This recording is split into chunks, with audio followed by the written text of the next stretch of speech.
ಪ್ರಾಣಾಯಾಮದಲ್ಲಿ breath control ತುಂಬಾ ಚೆನ್ನಾಗಿ work ಆಗುತ್ತೆ. ಪ್ಯಾಂಕ್ರಿಯಾಸ್ದು ಆರೋಗ್ಯನ ಕಾಪಾಡ್ಕೊಳ್ಳಿಕ್ಕೆ ನಾಡಿ ಶುದ್ಧಿ ಪ್ರಾಣಾಯಾಮ ಎಲ್ರಿಗೂ ಗೊತ್ತಿರುತ್ತೆ. 2 ಬೆರಳುಗಳನ್ನ ಮಡ್ಸಿಟ್ಕೊಂಡು ಲೆಫ್ಟ್ ಅಲ್ಲಿ ಉಸಿರು ತಗೊಳ್ಳೋದು, ರೈಟ್ ಅಲ್ಲಿ ಬಿಡುವಂತದ್ದು.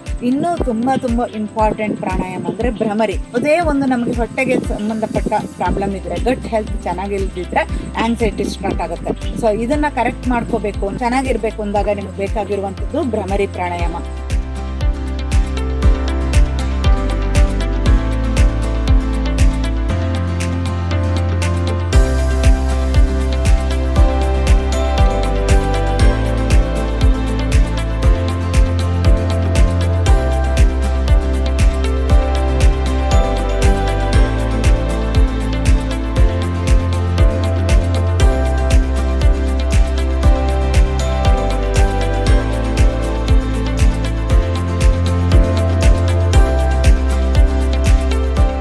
ನಮಸ್ಕಾರ, ನಾನು ಡಾಕ್ಟರ್ ಲತಾ ಶೇಖರ್. ನಾವು ಈಗಾಗಲೇ ಪ್ಯಾಂಕ್ರಿಯಾಸ್ ಬಗ್ಗೆ ಮಾತಾಡ್ತಾ ಇದ್ದೀವಿ ಅಲ್ವಾ. ಸೊ ಆಸನಗಳ ಜೊತೆಗೆ ಇದಕ್ಕೆ ಮೊದಲು ನೀವು ಪ್ರಾಣಾಯಾಮ ಪ್ರಾಕ್ಟೀಸ್ ಮಾಡಿ. ಪ್ರಾಣಾಯಾಮದಲ್ಲಿ ಬ್ರೆತ್ ಕಂಟ್ರೋಲ್ ತುಂಬ ಚೆನ್ನಾಗಿ ವರ್ಕ್ ಆಗುತ್ತೆ ನಮ್ಮ ಪ್ಯಾಂಕ್ರಿಯಾಸ್ದು ಆರೋಗ್ಯನ ಕಾಪಾಡ್ಕೊಳ್ಳಿಕ್ಕೆ. ಅದಕ್ಕೆ ಫಸ್ಟ್ ಸ್ಲೋ ಬ್ರೀದಿಂಗ್ ಅಂತ, ನಿಧಾನಕ್ಕೆ ಉಸಿರು ತಗೊಳ್ಳೋದು, ನಿಧಾನಕ್ಕೆ ಬಿಡೋದು.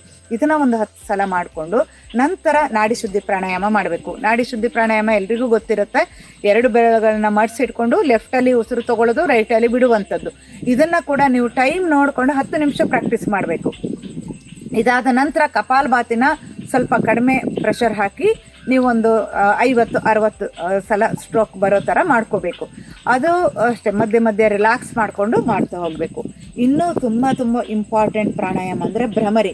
ಯಾಕೆಂದರೆ ಇಲ್ಲಿ ಯಾವುದೇ ಒಂದು ನಮಗೆ ಹೊಟ್ಟೆಗೆ ಸಂಬಂಧಪಟ್ಟ ಪ್ರಾಬ್ಲಮ್ ಇದ್ದರೆ, ಗಟ್ ಹೆಲ್ತ್ ಚೆನ್ನಾಗಿಲ್ದಿದ್ರೆ ಆಂಗ್ಸೈಟಿ ಸ್ಟಾರ್ಟ್ ಆಗುತ್ತೆ. ಸೊ ಇದನ್ನು ಕರೆಕ್ಟ್ ಮಾಡ್ಕೋಬೇಕು. ನಾವು ಮೆಂಟಲಿ ಆ್ಯಂಡ್ ಫಿಸಿಕಲಿ ಚೆನ್ನಾಗಿರಬೇಕು ಅಂದಾಗ ನಿಮಗೆ ಬೇಕಾಗಿರುವಂಥದ್ದು ಭ್ರಮರಿ ಪ್ರಾಣಾಯಾಮ. 3 ಬೆರಳುಗಳನ್ನು ಕಣ್ಣು ಮೇಲೆ ಇಡಬೇಕು.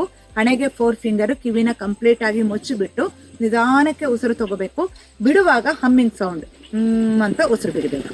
ಈಗ ಹೇಳಿರುವಂಥ ಎಲ್ಲ ಪ್ರಾಣಾಯಾಮ ಪ್ರತಿಯೊಂದನ್ನು ಮಾಡ್ಕೊಂಡು ಹೋಗಿ. ಆಗ ಎಲ್ಲ ಥರದಲ್ಲೂ ನೀವು ಆರೋಗ್ಯನ ತುಂಬ ಚೆನ್ನಾಗಿ ಸುಧಾರಣೆ ಮಾಡ್ಕೊಳ್ಬೋದು. ಎಲ್ರಿಗೂ ಒಳ್ಳೆಯದಾಗಲಿ. ನಮಸ್ಕಾರ.